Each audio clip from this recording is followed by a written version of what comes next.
네, 화요 렘넌트 워십에 오신 여러분들을 환영하고 축복합니다. 오늘 우리에게 주신 하나님의 말씀은 에베소서 4장 16절의 말씀입니다. 하나로 자라나는 교회라는 제목으로 함께 하나님 말씀 나눌 때 큰 은혜 받으시길 바랍니다.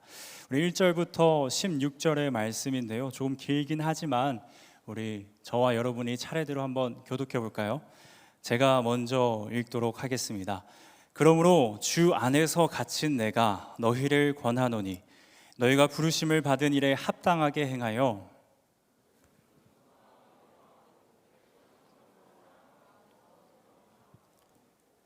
평안에 매는 줄로 성령이 하나 되게 하신 것을 힘써 지키라.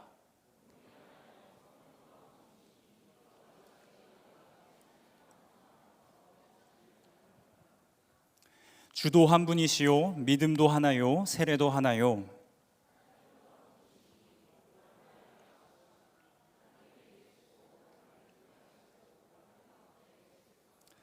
우리 각 사람에게 그리스도의 선물의 분량대로 은혜를 주셨나니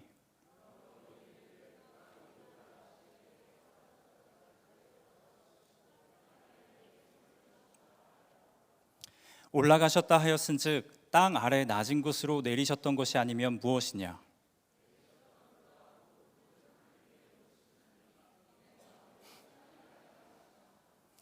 그가 어떤 사람은 사도로, 어떤 사람은 선지자로, 어떤 사람은 복음 전하는 자로, 어떤 사람은 목사와 교사로 삼으셨으니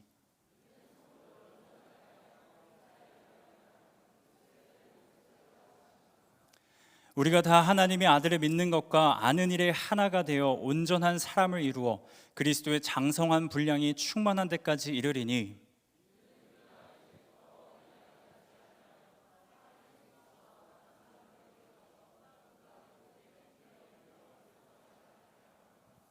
오직 사랑 안에서 참된 것을 하여 범사에 그에게까지 자랄지라. 그는 머리니 곧 그리스도라. 그에게서 온 몸이 각 마디를 통하여 도움을 받음으로 연결되고 결합되어 각 지체의 분량대로 역사하여 그 몸을 자라게 하며 사랑 안에서 스스로 세우느니라. 아멘.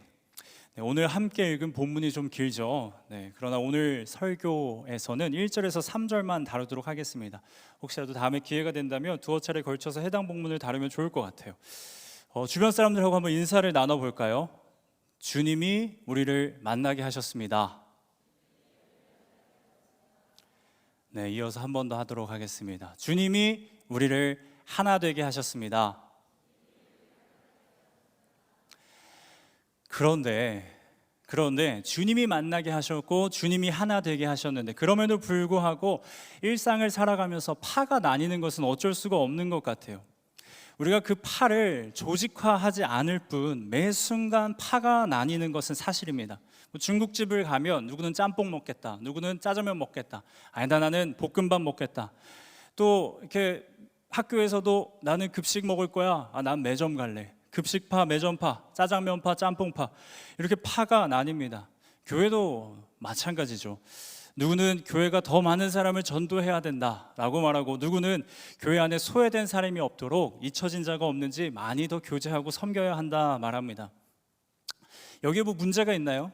문제 없죠. 잘못된 거 없습니다. 파가 나뉘는 것이 당연합니다. 그래서 우리는 일반적으로 하나가 된다는 것이 오히려 더 불가능해 보입니다. 아니, 어쩌면 나뉜다는 것이 더 하나가 되는 것보다 더 좋은 걸 수도 있습니다. 그런데 왜 성경은 하나가 되어 성장하라고 하는 걸까요? 두 번째 이야기 한 번 더 들려드려 볼게요. 이건 좀 더 심각한 이야기인데요, 하나는 성장, 그놈의 성장. 저는 성장하기가 더는 싫습니다. 왜 헬스장을 가도 더 무게를 올려야 되고, 왜 세트수를 늘려야 되고, 왜 횟수를 하나 더 해야 되는지, 왜 우리는 계속 성장을 해야 되는지, 그게 참 지겹습니다. 그냥 예수 믿고 구원 받았으니까 마음 편하게 행복하게 살면 되는 거 아니에요? 왜 우리는 하나 되어 성장하기 위해 힘써야 합니까? 그렇다면 오늘 성경에서 하나 되어 그리고 성장하라, 그 명령은 과연 어떤 의미일까요? 성경이 말하는 교회를 향한 명령, 하나 되게 하신 것을 힘써 지키라. 그리하여 우리 모두 그리스도의 장성한 분량까지 자라나기를 축복합니다. 그래서 오늘 세 가지 순서를 따라서 말씀을 전하고자 합니다. 먼저는 왜 하나 되어 성장해야 하는가입니다.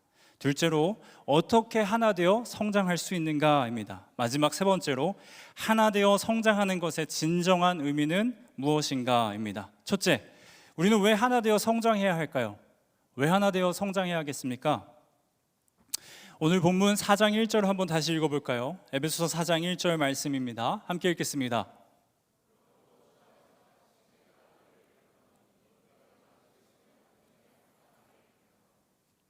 4장 1절은 그러므로 시작합니다. 여기서 그러므로가 무슨 뜻일까요?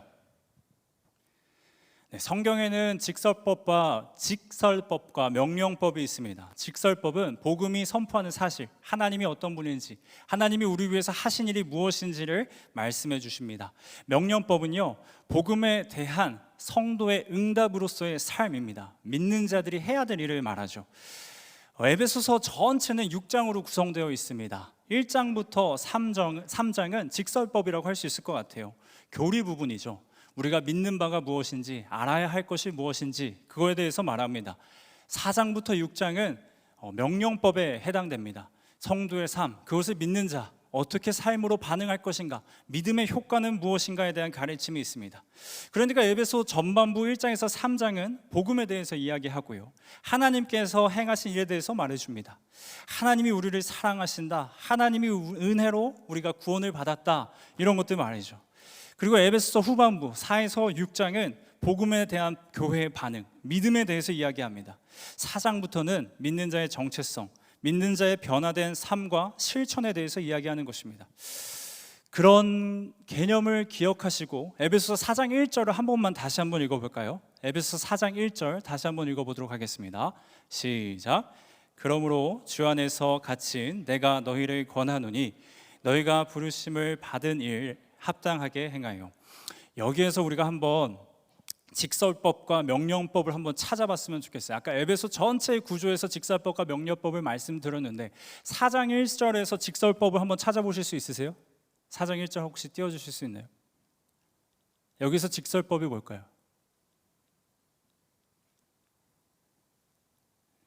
여기서 직설법은 너희가 부르심을 받은 일이겠죠, 그죠?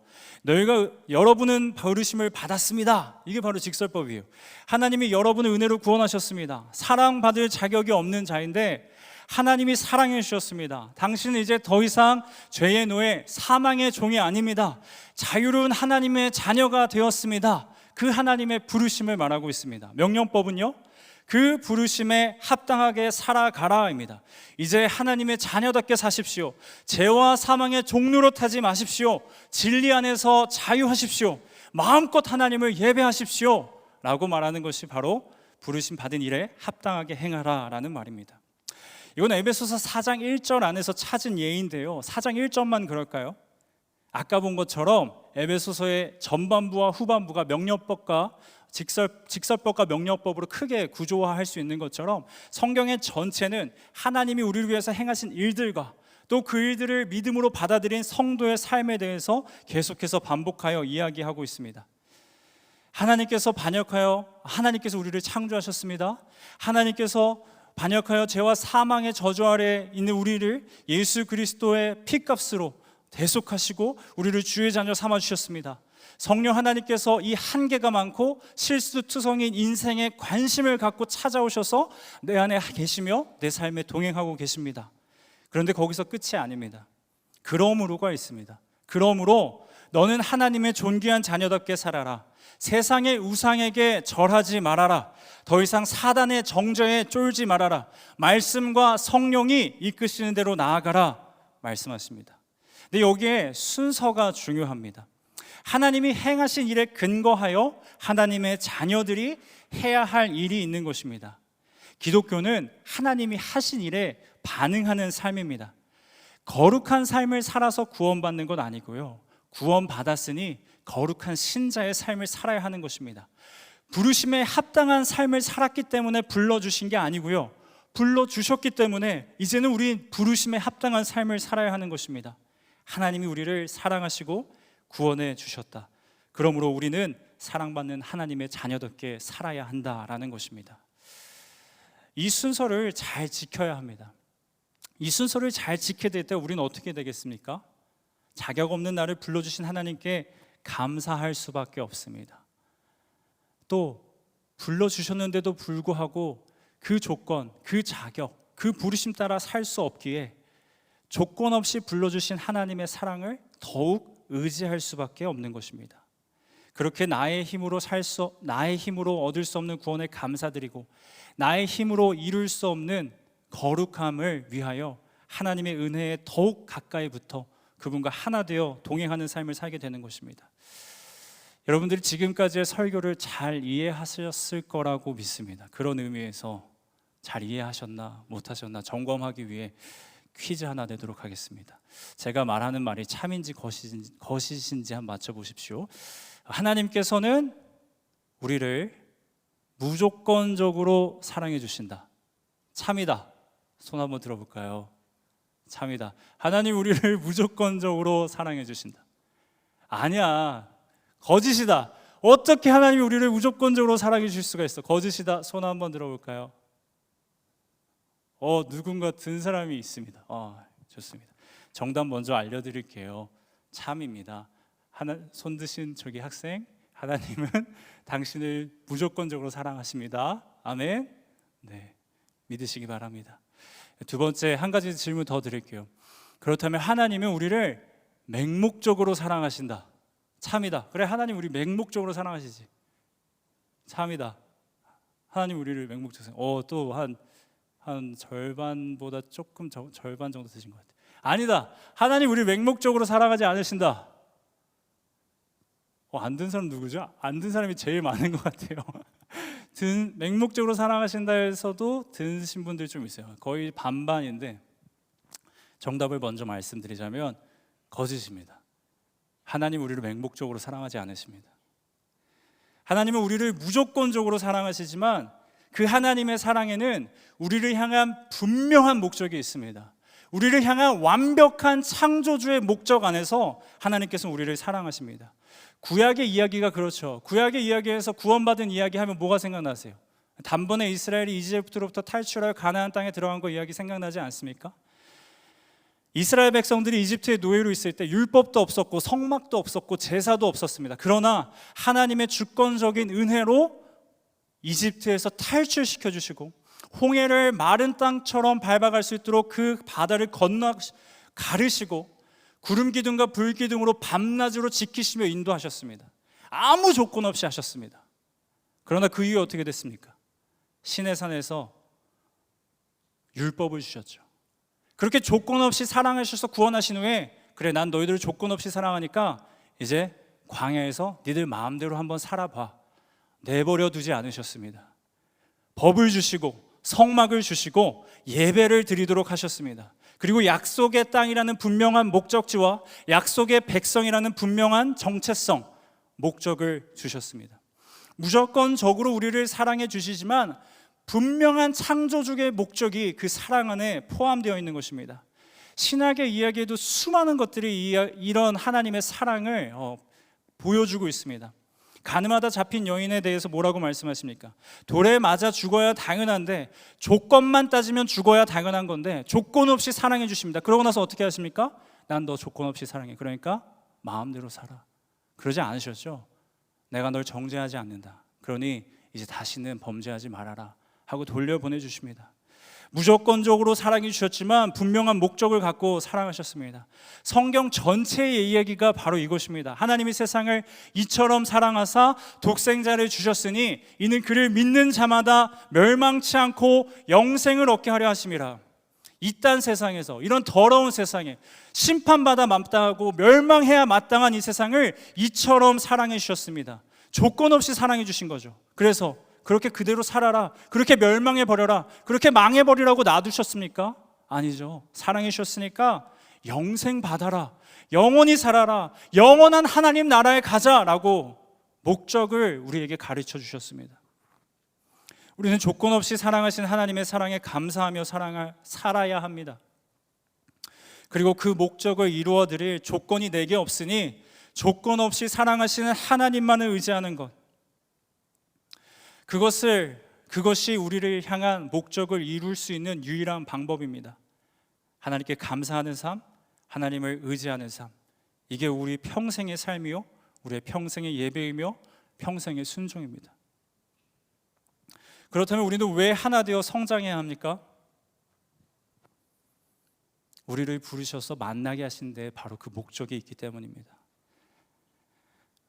하나님이 우리를 무조건적으로 사랑해 주셨지만 그 사랑은 맹목적이지 않고 우리를 향한 가장 선하시고 완벽한 목적이 있기에 우리를 교회로 모이게 하셨습니다.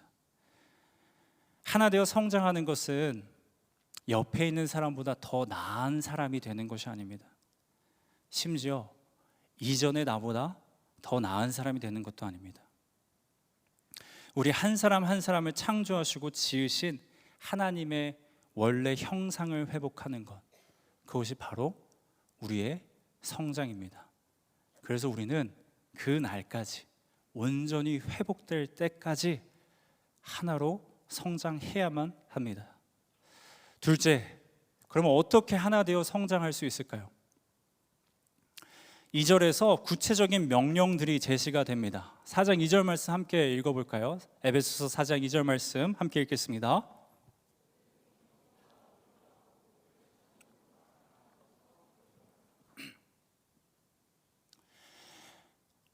크게 세 가지로 나눌 수 있을 것 같습니다. 겸손, 온유, 오래 참음. 그렇게 해서 사랑 가운데서 서로를 용납하라라는 것입니다.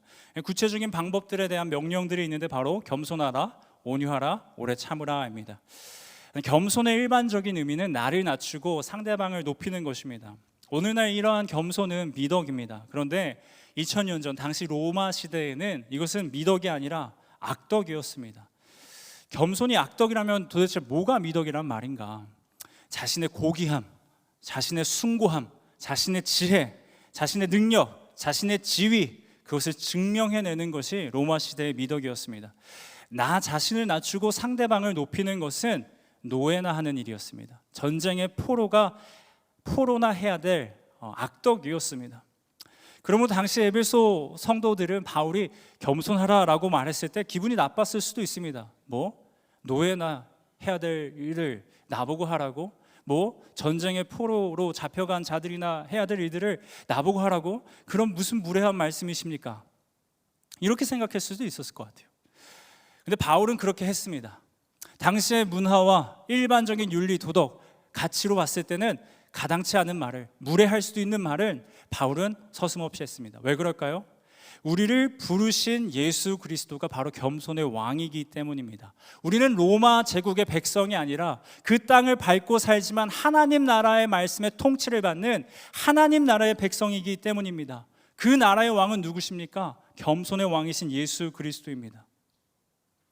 하나님의 형상을 가장 완벽하게 보여준 사람, 성장의 회복이라 그랬죠. 그 하나님의 형상을 가장 완벽하게 보여준 사람, 그 그리스도를 닮아가는 것이 바로 우리의 성장이기 때문입니다. 온유에 대해서도 이야기해 볼까요? 우리가 온유에 대해서 흔히 하는 오해가 있습니다. 온유는 그냥 온순하고 큰 이렇게 요동치는 상황 속에서도 잠잠히 있는 것, 조용히 가만히 있는 것, 이것을 온유하다라고 오해하곤 합니다.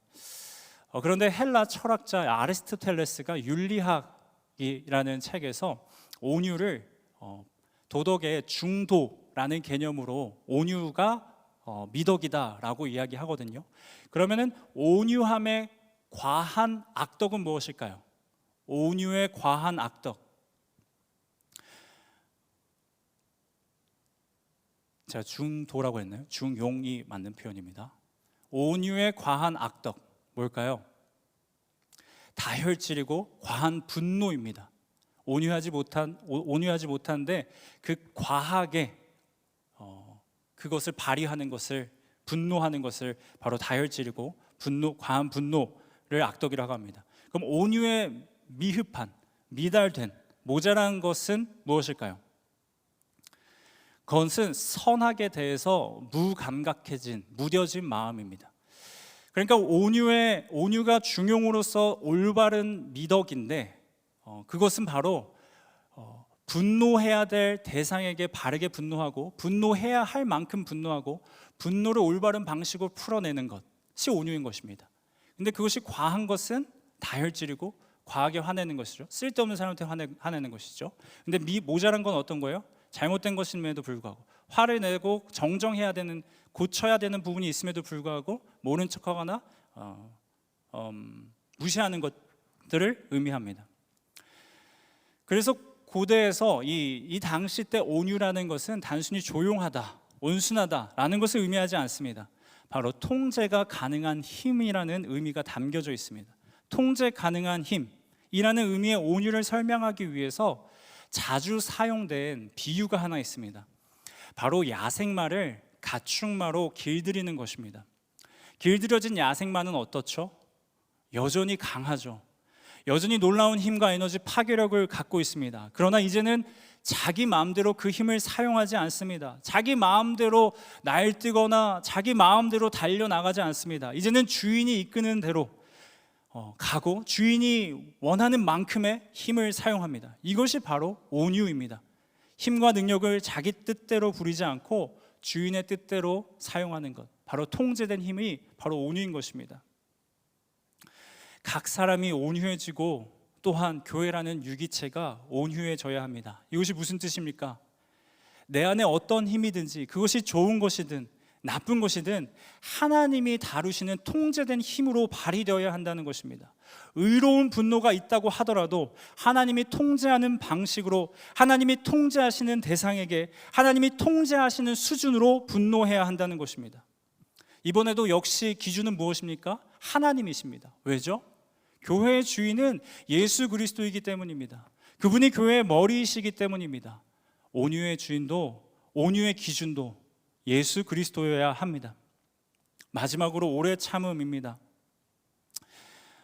성경에서 참는다라고 했을 때, 참고 인내한다라고 했을 때 그 근거를 늘 누구에게 두고 있습니까?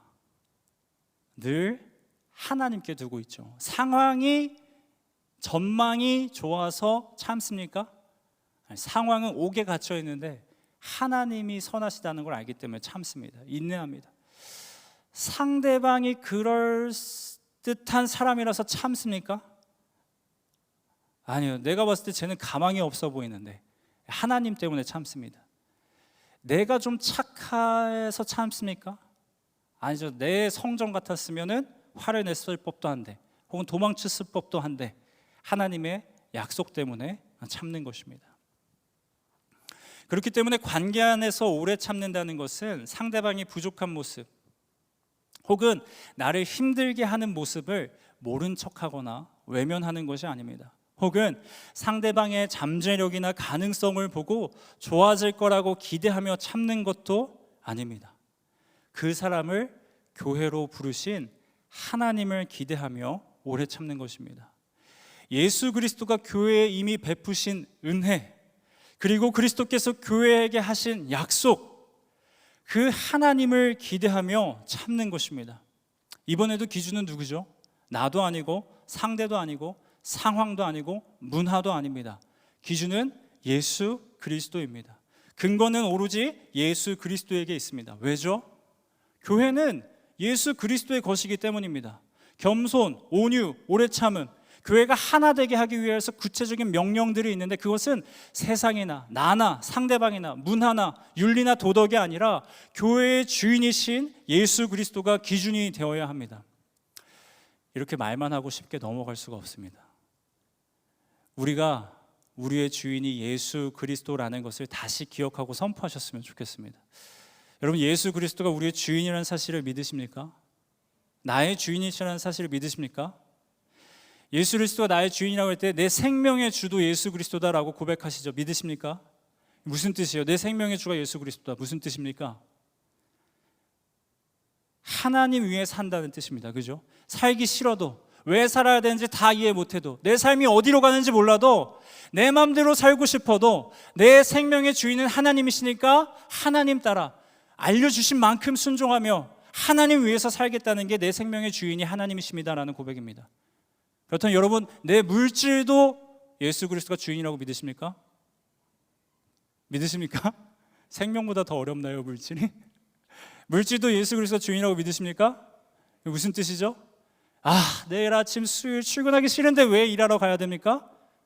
주님께서 물질 벌어오라고 그래서, 가서 일하라 그래서, 경작하라 그래서, 열매를 거두어 오라고 해서, 돈 쓰기 싫어도 써야 되고 저축하기 싫어도 저축해야 됩니다. 내 능력도 마찬가지죠. 내 능력도 주의 것입니다.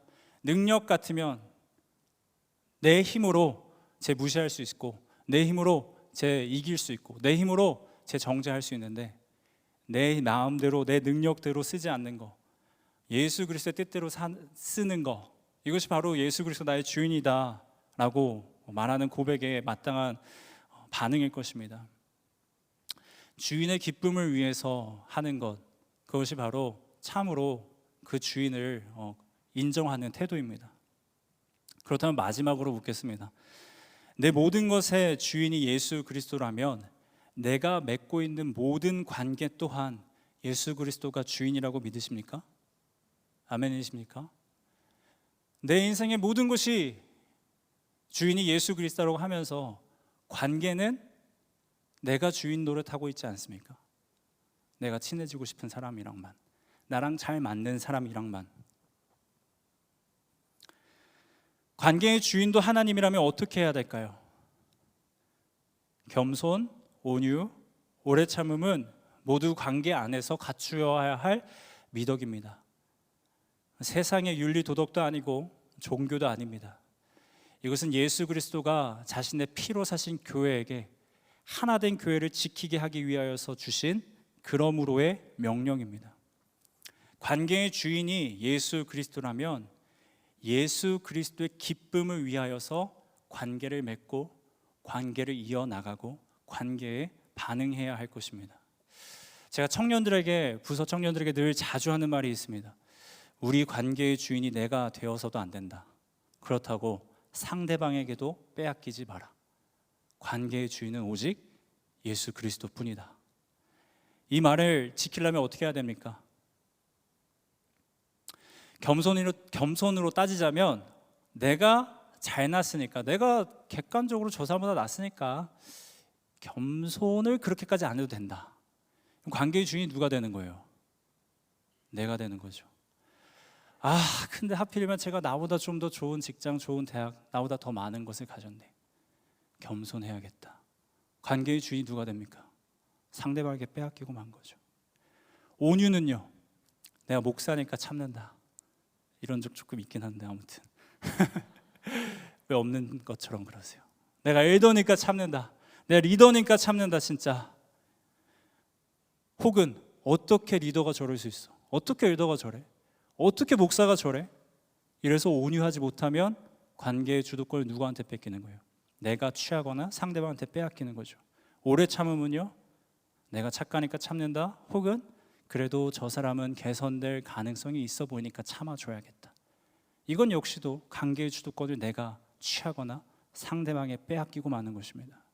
겸손과 온유와 오래 참음의 기준이 예수 그리스도여야만 합니다. 아멘? 왜죠? 예수 그리스도가 우리의 주인이니까요. 우리 교회의 주인이니까요. 모든 관계의 주인이니까요. 인생의 주인이어서 예수 그리스도를 위하여서 살아야 되는 것처럼, 물질의 주인이어서 예수 그리스도를 위하여서 그 물질을 관리해야 되는 것처럼, 관계의 주인인 예수 그리스도를 위하여 우리 관계를 맺고 관계를 지속하고 관계에 반응해야 합니다. 기준은 예수 그리스도입니다. 표면적으로는 내가 돈 벌기 위해서 직장에 출근하는 것 같지만 진짜 내 마음의 중심은 무엇이 있습니까? 이 일터를 내게 주신 하나님을 위하여서 오늘도 일하러 갑니다.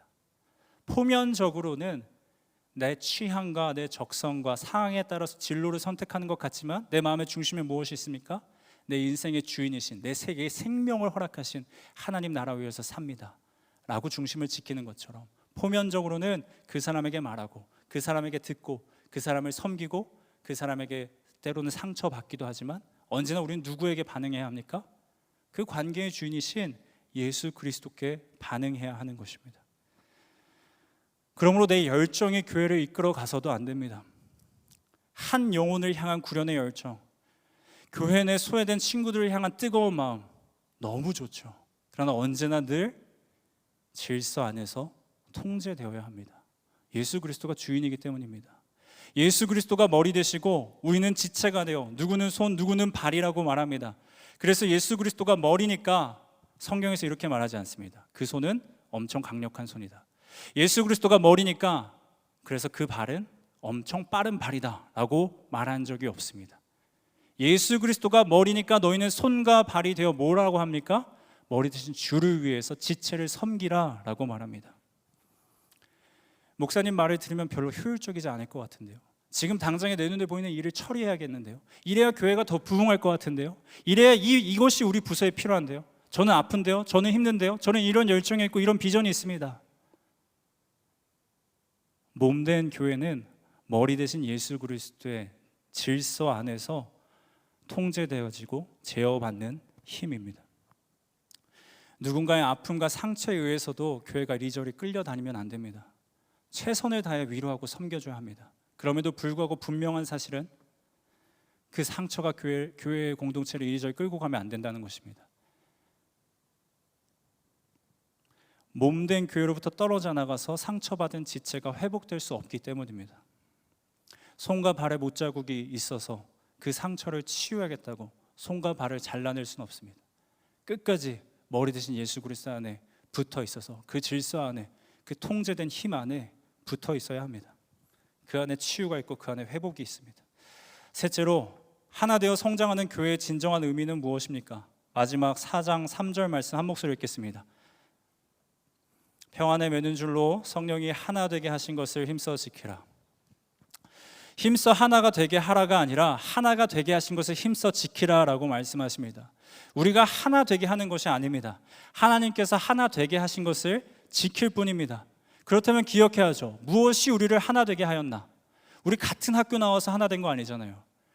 우리 같은 정도 수준의 학력과 같은 정도 수준의 재산을 갖고 있어서 하나 된 거 아니잖아요. 우리 왜 하나 됐습니까?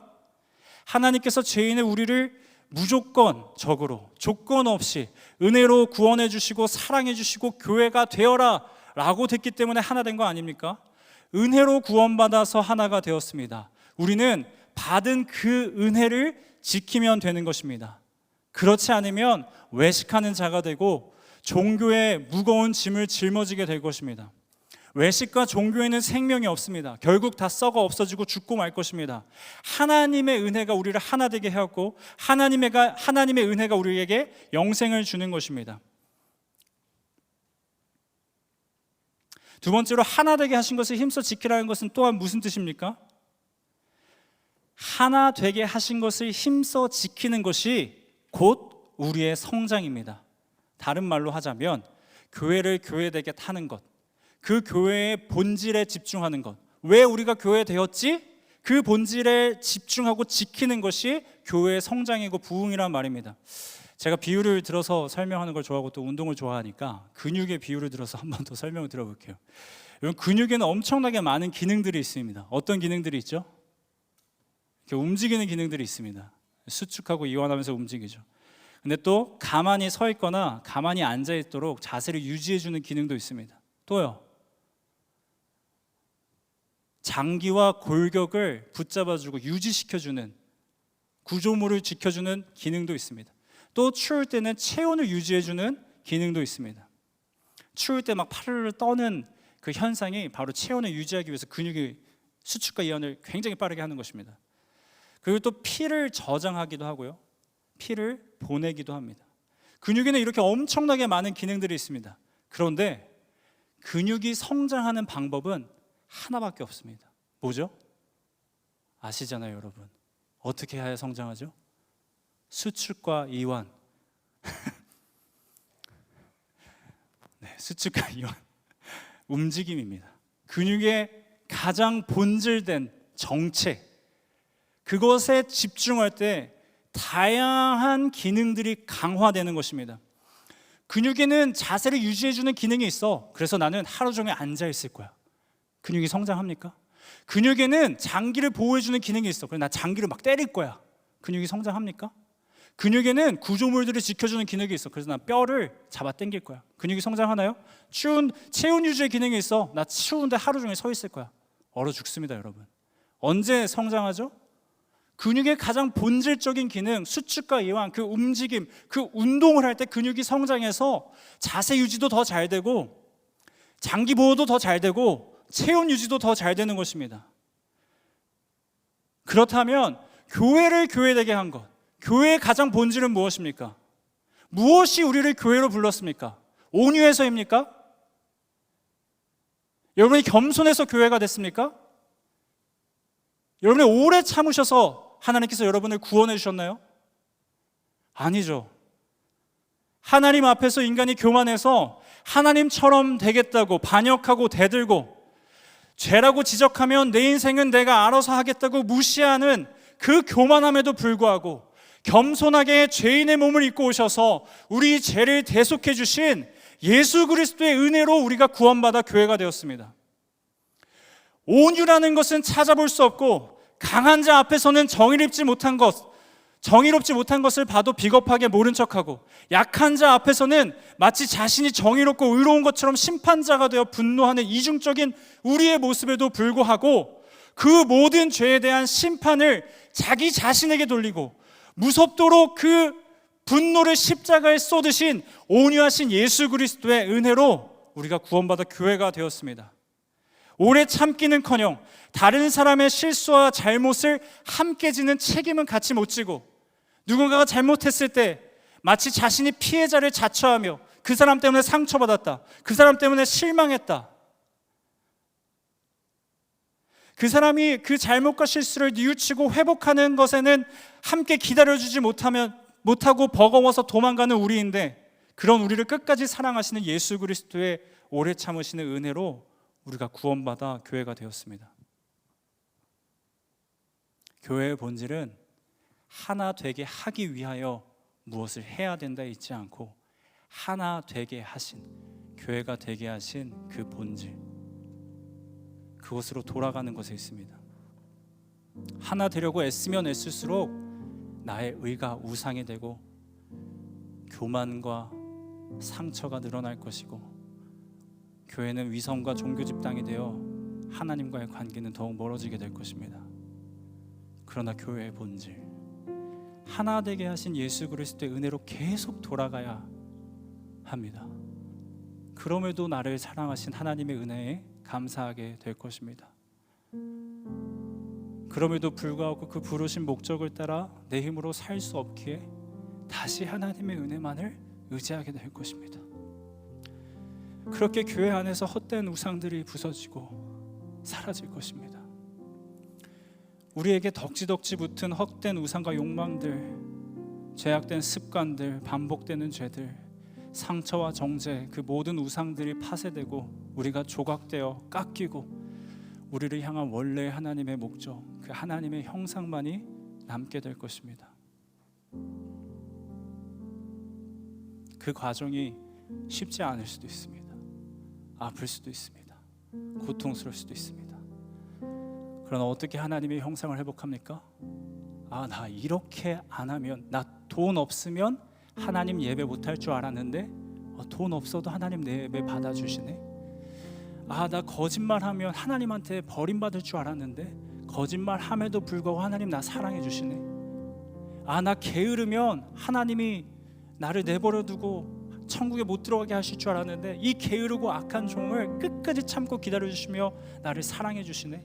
내가 사랑받을 수 있을 거라고 생각했던 모든 조건들, 그 우상들이 깨부서지면서 있는 그대로 사랑받게 되는 하나님의 형상이 내 안에서 회복되는 것입니다.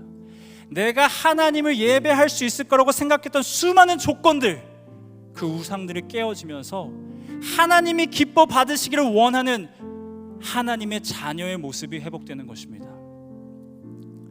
이 시간에 함께 찬양하면서 기도할 때 우리를 하나 되게 하신, 교회가 교회되게 한 그 본질, 그 하나님의 은혜를 기억하면서 함께 찬양하길 원합니다.